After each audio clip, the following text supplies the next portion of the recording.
Damai sejahtera ku tinggalkan bagimu, damai sejahteraku ku berikan kepadamu. My peace I give unto you. It's the peace that the world cannot give. It's the peace that the world cannot understand. Peace to know, peace to live. My peace I give unto you.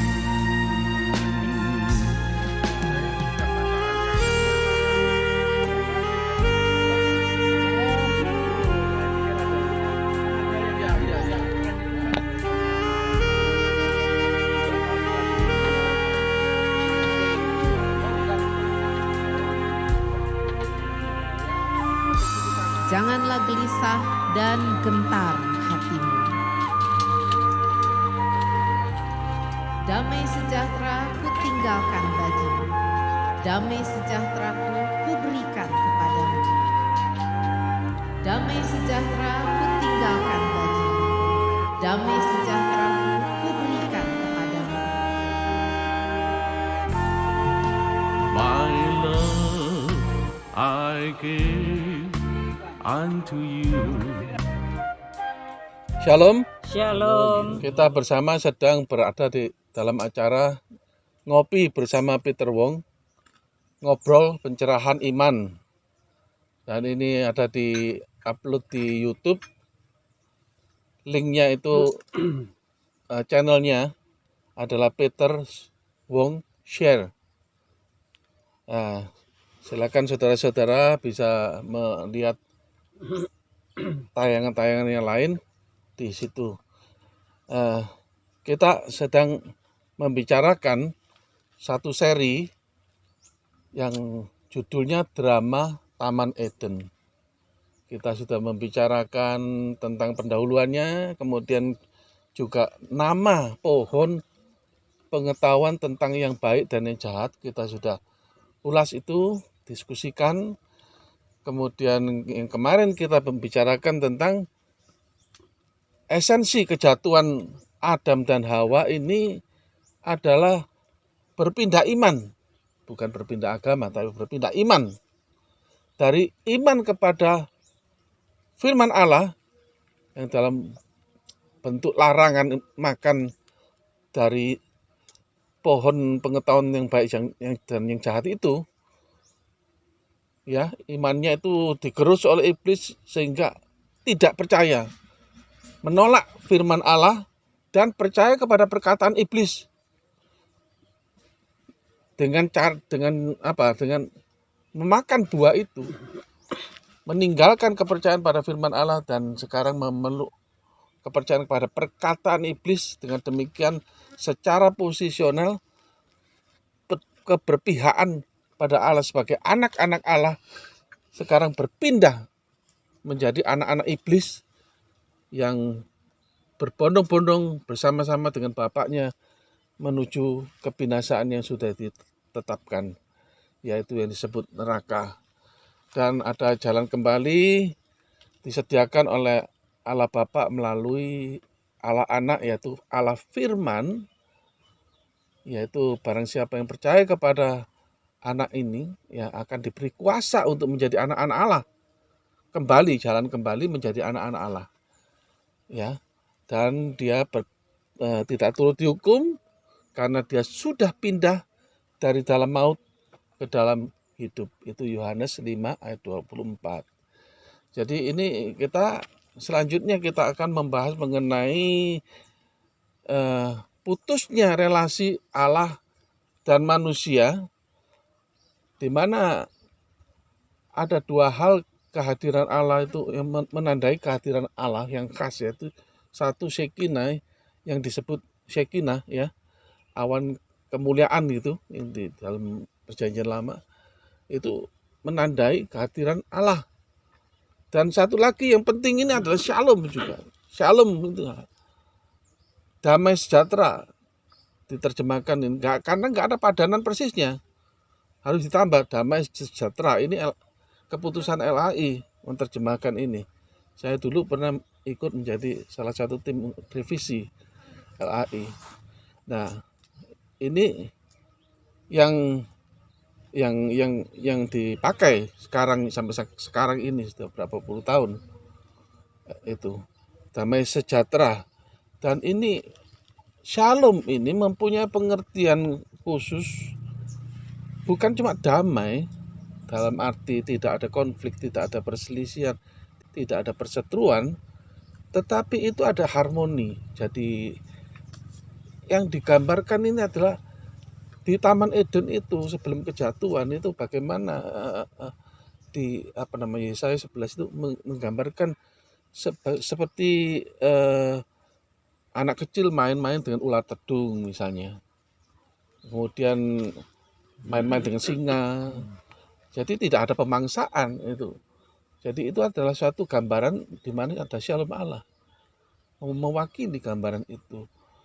Jadi ini sekarang shalom ini dengan diusirnya Adam dan Hawa keluar dari Taman Eden dan akses ke Taman Eden kepada pohon kehidupan dilarang dengan ditandai dijaga oleh kerup-kerup yang dengan pedang menyambar-nyambar. Tentu ini bahasa simbolik ya. Nah, jadi ini akses ditutup. Tidak ada lagi akses kepada kehidupan kekal. Nah, apa akibatnya putusnya hubungan ini dan diangkatnya shalom Allah dari kehidupan makhluk ciptaan ini? Ya, jelas kita dijauhkan dari Allah sumber kebaikan, sumber kehidupan, sumber segala yang sesuatu kesempurnaan di situ, maka terjadilah kerusakan total di dalam kehidupan manusia, baik dalam naturnya maupun di dalam kehidupan, sistem kehidupan di dunia ini menjadi kacau balau. Ya, itu yang terjadi, yang kita sudah melihat ini di dalam sejarah yang dicatat oleh Alkitab. Bagaimana Alkitab mencatat narasi ini, dunia yang penuh dengan berbagai konflik itu. Ya, jadi kalau dibagi konflik-konflik ini merupakan satu jelas perseteruan dengan Allah ini membawa akibat ikutan, yaitu perseteruan manusia dengan dirinya sendiri. Nah, nanti kita kembangkan dalam episode berikutnya. Ya, apa itu? Bagaimana tandanya? Ya, kita akan bicarakan itu. Kemudian perseteruan manusia dengan sesama. Mulai Hawa, Adam menuduh Hawa, ini perempuan yang kau berikan dan sebagainya. Ya, terus itu perseteruan menjadi pertengkaran, perkelahian antar pribadi, antar kelompok, antar golongan, sampai antar bangsa. Sampai hari ini kita menghadapi situasi perseteruan antar sesama ini yang tidak habis-habisnya. Ya. Kemudian perseteruan manusia dengan alam ada terus berkembang. Di samping alam tidak lagi memberikan hasil untuk dinikmati oleh manusia sebagaimana maksud daripada ciptaan. Tuhan memberkati manusia, memberkati alam ini menjadi memberikan hasil dengan sendirinya kepada manusia untuk dinikmati dan menjadi tunjangan hidup.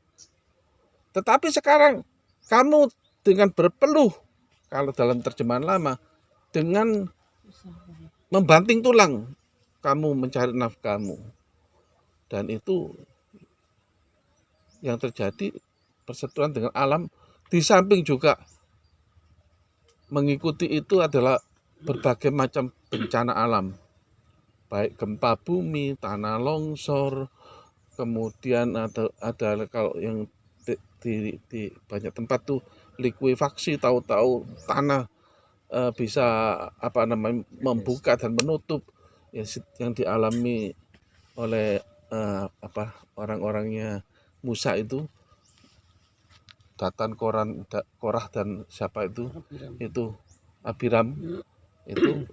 Jadi tanah tidak bersahabat, alam tidak bersahabat, ya. Ada puting beliung, kemudian macam-macam lagi yang kita sekarang sedang menghadapi pada mendekati akhir zaman ini intensitas ini makin meningkat.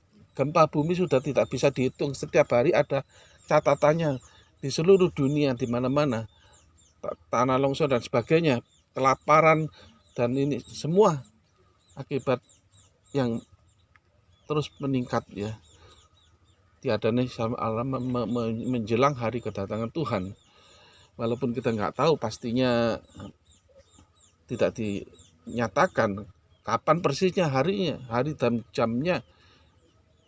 Kamu tidak tahu, tidak perlu tahu karena tidak dinyatakan. Tapi bahwa kedatangan Tuhan itu jelas ada peningkatan ini. Nah, kemudian yang terakhir ini adalah perseteruan manusia dengan dunia binatang, macam-macam penyakit, ya. Pertama-tama ditandai dengan adanya binatang yang dipotong, yaitu kulitnya dipakaikan pada Adam dan Hawa. Ini indikasi bahwa mulai saat itu manusia memakan binatang, ada pemangsaan. Sebab ini satu keharusan manusia yang sudah berdosa itu, ancamannya kan pada hari itu kamu akan mati. Tetapi tidak mati. Dengan ditandai apa? Diganti nyawanya dengan darah binatang yang dicurahkan. Di Imamat 14 dan 17 itu juga dikatakan bahwa darah binatang itu, nyawa binatang ada dalam darah. Jadi ini merupakan suatu pencurahan darah, itu adalah hal yang suatu keharusan, suatu keniscayaan sebagai penebusan. Maka itu menggambarkan, merupakan bayangan tipologi Kristus yang akan datang, di mana darah Yesus harus dicurahkan di atas kayu salib. Dia yang domba yang tidak bercela, korbannya dipilih domba yang tidak bercela. Yesus adalah manusia, satu-satunya manusia yang tidak berdosa, dijadikan dosa. Gambaran korban yang tidak bercela, dijadikan dosa. Darahnya dicurahkan, menggantikan nyawa kita semua, yang seharusnya kita yang binasa. Tetapi Kristus menggantikan itu semua. Jadi ini binatang dipotong itu menggantikan, sebagai gambaran Kristus yang dipotong, yang disembelih, dibunuh, darahnya dicurahkan untuk mengganti nyawa Adam dan Hawa. Dan selanjutnya itu maka ada sistem pemangsaan, bagian daripada ekosistem pemangsaan ini, ya. Manusia memangsa binatang, binatang memangsa manusia, dan memangsa binatang-binatang lainnya atau makhluk-makhluk lainnya. Maka terjadilah perseteruan. Ini semua adalah merupakan akibat-akibat di mana Shalom Allah diangkat dari kehidupan makhluk ciptaan. Ya. Jadi sekarang kita kembali kepada soal bagaimana kita ini sesudah Adam dan Hawa jatuh dalam dosa, maka Adam dan Hawa diusir dari Taman Eden. Jadi apa perkembangan dari putusnya relasi ini? Apa bentuknya perkembangan itu dengan diangkatnya Shalom, ya, dari itu makhluk ini sudah kita bahas, tetapi secara spesifik putusnya hubungan Allah dan manusia ini membawa akibat apa? Ya. Yang satu jelas adalah bahwa Allah itu sumber kehidupan. Dengan putusnya hubungan dengan Allah, maka manusia tidak punya akses lagi pada kehidupan. Katakan di sini kehidupan kekal, Karena Allah adalah kekal. Tidak ada lagi akses kepada kehidupan yang kekal. Artinya manusia sedang berbondong-bondong menuju kebinasaan. Tanpa penebusan. Berbondong-bondong menuju kepada kebinasaan. Ini akibat yang jelas yang satu. Allah ini bukan cuma sumber kehidupan, tapi dia sumber berkat. Ketika Shalom Allah diangkat, ya, akibatnya manusia itu tadi dengan ekspresi perjanjian terjemahan lama dengan membanting tulang. Kalau terjemahan baru dengan berpeluh, kamu mencari nafkahmu. Jadi berkat tidak datang dengan sendirinya, tapi bagian daripada tiadanya Shalom itu harus mengerjakan itu, seolah-olah itu tanah itu harus dicangkul, disakiti supaya bisa mendapatkan hasilnya. Jadi ini adalah satu akibat daripada tiadanya Shalom, ya. Kesakitan, sakit bersalin yang perempuan ini, yang sakit beranak, itu sudah mulai juga dialami. Ya. Jadi Allah itu sumber berkat dan sumber segala yang baik. Ketika manusia jauh dari Allah sumber segala yang baik, apa yang terjadi? Manusia merajalela dengan kejahatannya. Dosa itu beranak pinak. Ya, bersaudara. Dosa satu, kalau bohong satu kali ya harus ditutup dengan kebohongan lain dan sebagainya, beranak pinak. Sampai akhirnya harus membunuh. Ya, jadi inilah satu hal kalau dipisahkan dari Allah sumber segala yang baik. Kemudian Allah sumber kesempurnaan. Jadi dijauhkan dari Allah sumber kesempurnaan. Nggak ada kesempurnaan dalam hidup manusia. Kita ini semua orang berdosa yang menerima anugerah. Kalau nggak ada anugerah, kita ini sama sekali nggak bisa disempurnakan. Ya, jadi kesempurnaan itu sudah terbayangkan dalam kehidupan manusia pun tidak ada. Kemudian Allah ini sumber kemutlakan. Satu-satunya kemutlakan itu adalah Allah. Allah itu di dalam bahasa teologinya itu absoluteness. Kemutlakan yang mutlak. Tidak ada kemutlakan dalam dunia ini. Semuanya serba relatif. Ya, pendapat ini, pendapat itu kan berbeda kan boleh. Nggak ada sesuatu yang mutlak yang diakui di dalam dunia ini, dalam kehidupan manusia. Karena sumber kemutlakan ini tidak ada. Gitu. Inilah kekacauan. Jadi saling menjalin satu sama lain kekacauan ini akibat sumbernya ini segala kebaikan, segala kesempurnaan, segala kemutlakan, segala kebenaran, Allah sumber segala kebenaran, kebenaran mutlak. Ini diangkat. Nggak ada kebenaran mutlak. Ya. Istilah aletheia di dalam bahasa Yunani itu adalah kebenaran. Kebenaran bagaimana? Kebenaran yang disetujui oleh semua orang. Itu kebenaran. Ada nggak ini? Nggak ada. Nggak ada sekarang kebenaran yang diakui oleh semua orang. Sekarang kebenaran tergantung dari perspektif. Dari mana cara melihatnya? Sudut pandang mana? Masing-masing mempunyai sudut pandang sendiri. Hanya Allah yang mutlak. Maka ketika kemutlakan ini ditolak, inilah yang terjadi. Ya. Shalom diangkat, inilah yang terjadi. Kita menghadapi hidup di dalam dunia yang serba kacau. Orang pikir dengan kemajuan ilmu pengetahuan bisa mencapai kehidupan utopia, di mana kehidupan yang sama sekali damai, tidak ada pertengkaran, nggak ada lagi perang, nggak perlu polisi, nggak perlu penjara. Itu diceritakan dalam satu novel yang namanya Utopia. Tapi di mana itu, kapan itu bisa terjadi?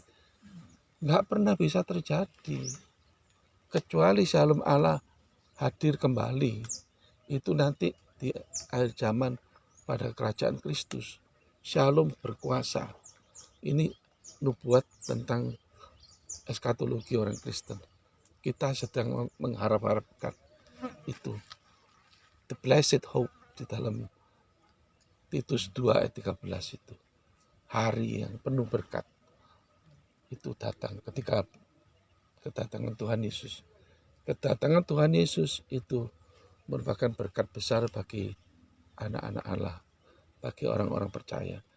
Tetapi hari yang paling mengerikan bagi orang-orang yang di luar Kristus. Sampai diceritakan di dalam Matius, Lukas juga, bagaimana orang-orang raja-raja bumi ini sembunyi di gua-gua, ketakutan.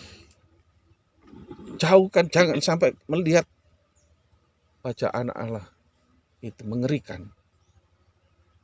Jadi hari itu menjadi hari yang mengerikan. Mereka bersembunyi di gua-gua, gunung-gunung runtuhlah menimbun kami. Sampai sedemikian ketakutannya. Yohanes di Pulau Patmos juga, murid yang mengaku dikasihi Yesus. Berkali-kali dia dengan bangga mengatakan murid yang dikasihi Yesus. Tetapi mendapat penglihatan Kristus akhir zaman yang datang sebagai hakim itu. Begitu mengerikan, dia tertelungkup, kaku, mati rasanya, katanya di dalam Wahyu 1 ayat 7 itu. Dia mengatakan itu. Dan sungguh sesuatu yang mengerikan. Ya, jadi saudara-saudara, ini adalah suatu gambaran ya sedikit tentang bagaimana nasibnya perkembangan manusia ini di dalam kondisi putus hubungan dengan Allah. Baik, saya kira pemaparan saya sampai di sini. Saya berharap bisa ada introduksi, tapi sebelum itu barangkali bisa memperkenalkan diri, barangkali dengan Pak Sugeng dulu memperkenalkan diri. Saya Pendeta Sugeng Haryono, saat ini sedang dipercaya Tuhan melayani di Gereja Baptis Rahayu Merican, Kediri.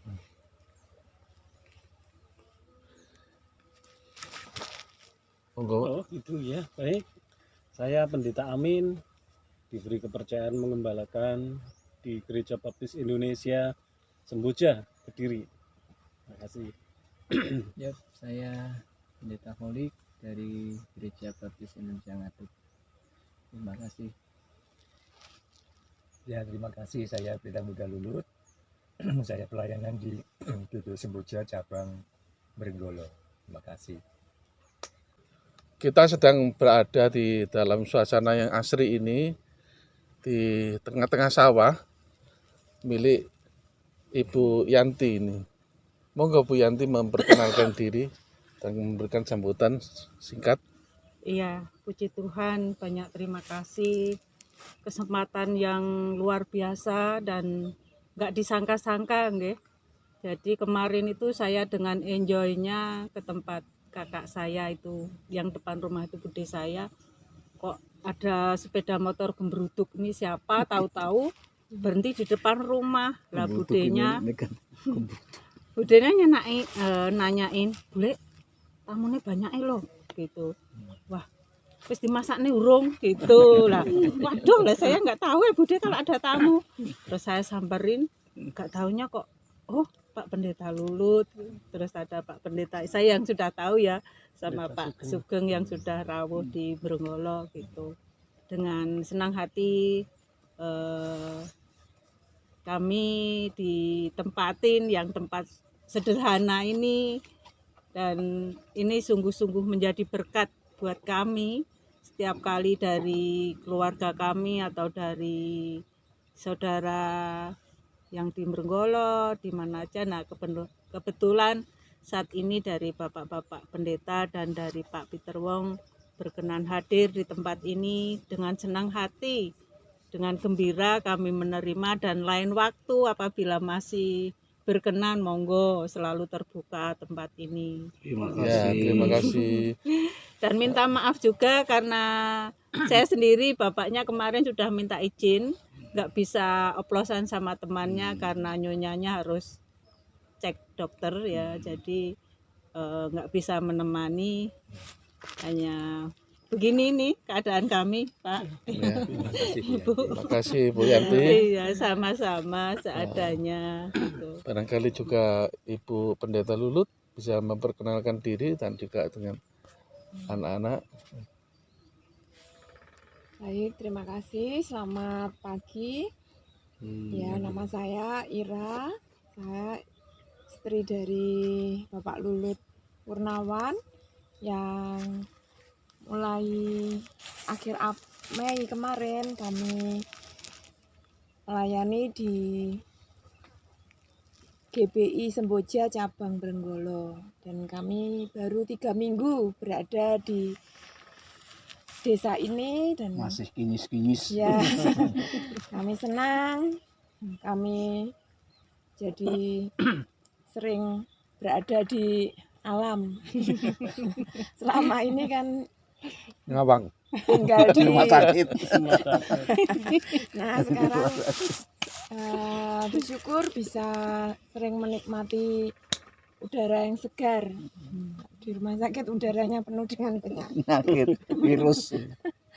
Ya, itu aja perkenalan dari saya. Nah kan, terus Perkenalkan, maskernya dilepas. perkenalkan saya Meme. Miranda. Saya anak dari Pendeta Lulut Purnawan.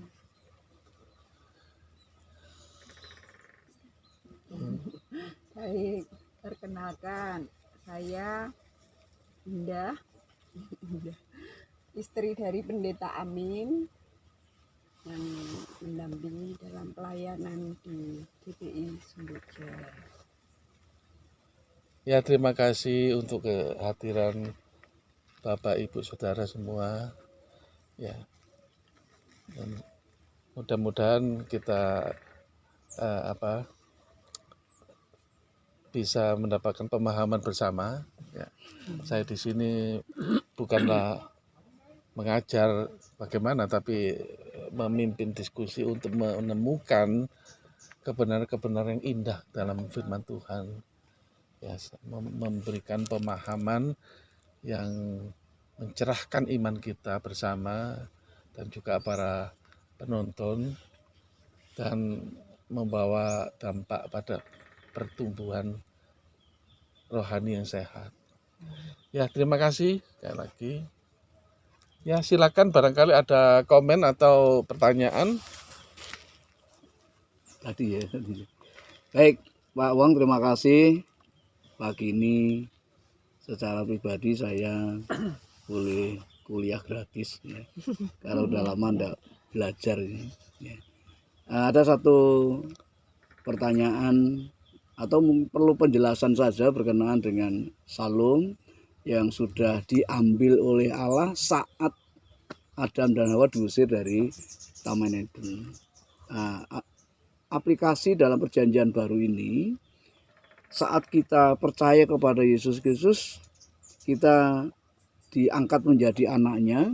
Apakah Salum yang tadinya diangkat itu diberikan kembali kepada kita yang percaya sesuai dengan janji Tuhan di dalam beberapa ayat perjanjian baru itu, bahwa kita akan ditinggali damai sejahtera, kita akan diberikan damai sejahtera. Kalau dalam bahasa Jawa itu tentrem rahayu ya.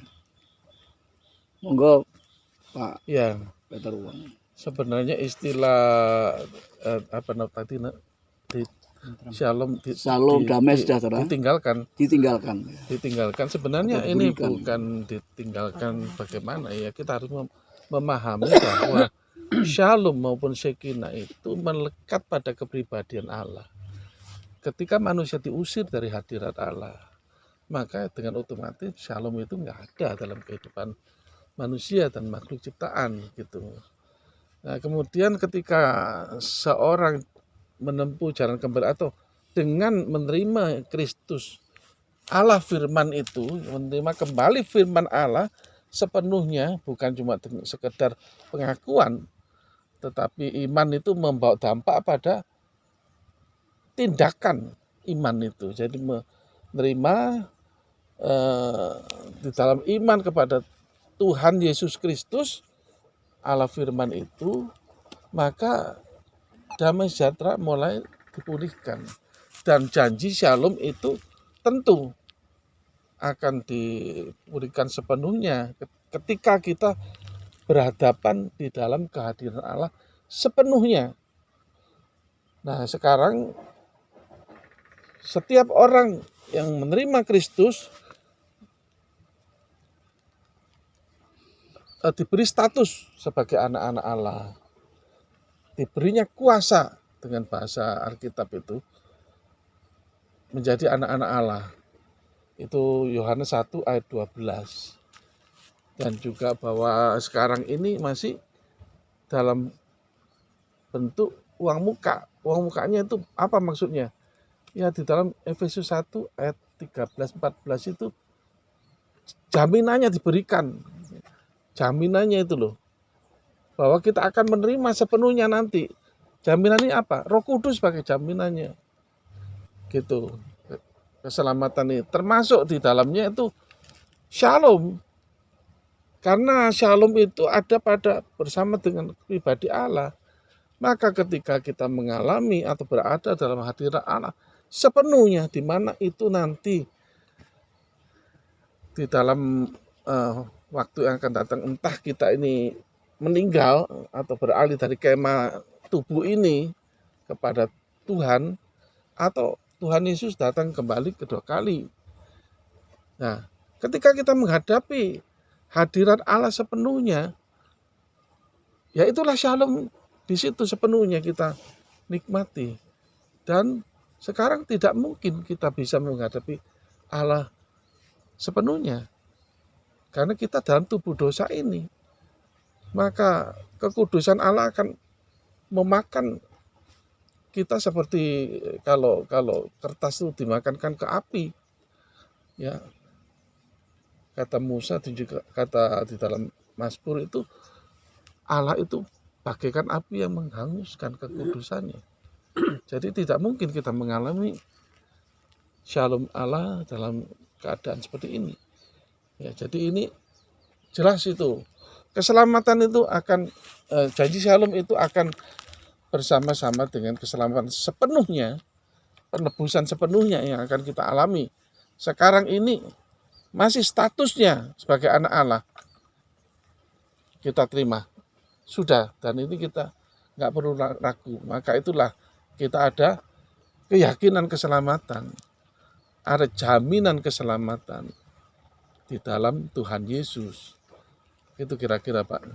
Baik, terima kasih Pak. Mungkin bisa dilanjutkan yang lain teman-teman. Ya, saya bertanya dan menjadi perenungan. Pertanyaan dan perenungan berkaitan dengan persoalan-persoalan di dalam pelayanan di dalam gereja.